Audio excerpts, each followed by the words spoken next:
Yo, what's up guys? Welcome back sa ating channel at maraming nagtatanong, no? Sasagot tayo ng mga tanong na pinipm sa atin at kino-comment sa atin yan sa ating Facebook page, sa YouTube channel natin at saka lalo na sa TikTok, no?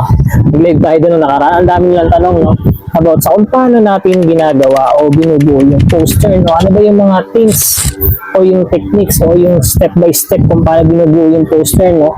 So, magbibigay ako ng 5 tips kung paano bumuo ng isang poster making artwork. So, yun. Stay tuned lang o makinig kayo sa mga sasabihin ko. Kasi pwede nyo ma-apply ito kapag once na nasa isang contest na kayo, no? On the spot man o sa online contest o kung magpe-prepare lang kayo. Ito yung mga pwede nyo i-apply, no? So, ayan. Punta na tayo sa next. Unang-unang dapat yung tandaan kapag once sasali kayo ng isang poster making contest is lagi yung tandaan na alamin nyo muna yung pinaka theme o yung tema ng poster making event na sasalihan nyo. Yun yung pinaka unang-una nyo laging gagawin. Alamin nyo muna yung poster making theme. Kasi lagi naman yan na-announce naman yan, lalo na kung school competition siya, na-announce yan. So, kailangan alamin nyo muna yung poster making theme. Pangalawa. Yung pangalawa is kailangan kapag once na nalaman mo na yung poster making theme is need mo mag-research. Yun yung pinaka-importante, no? Research. Kailangan mo mag-research. Ano ba yung mga gagamitin mo pag magre-research ka? Siyempre, kailangan mo ng phone, pwede ng mga books, punta ka sa library.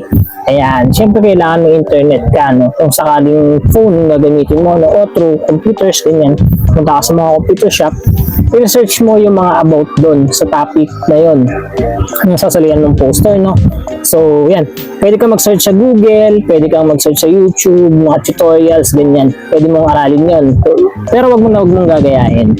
Number 1 is wag mong gagayahin yung poster making na ginawa na ipanalo na o na isali na sa mga contest kasi pwede kang makakasuhan ng plagiarism. Yun yung number 2 rules, ha? Mag-research ka. Then after mo na nga mag-research is gumawa ka na ng layout. So, gumawa ka na ng pattern, gumawa ka na ng layout. So, yun yung number 3. Gawa ka ng layout, mag-sketch ka, sketch mo ano yung mga gagawin mo, ano yung mga ilalagay mo, detail by detail mo na, pagsama-samahin mo, ayan, kunwari, yan, lagay mo na. Siyempre, through research, nailagay mo na lahat, na-take down notes mo na. So, yung kapag once na nag-layout ka na, so, yun, dun mo na gagawin yung pattern mo, dun mo na bubuin yung pinaka-konsepto mo, no?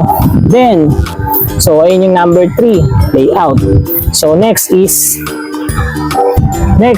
yung outlining process. So, yung outlining process, ito yung process na kung saan lalagyan mo ng marker o kaya dinidiinan mo yung pinaka-sketch mo, yun yung sketch mo yung time na nag-layout ka, yan, gagamitan mo na siya ng marker. So, yan, pwede kang gumamit ng mga pencils. So, pwede kang gumamit din ng ball pens, yun, sa marker. Pwede rin namang lapis, yun.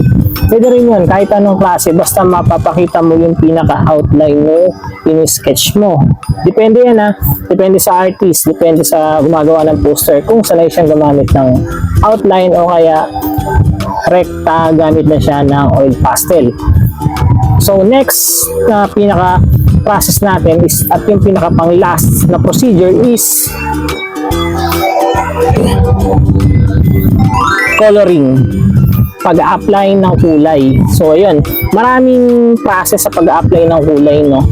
So, pag-blending, pag-aral ng color harmony, yung gamit ng color wheels, colorway, ayan.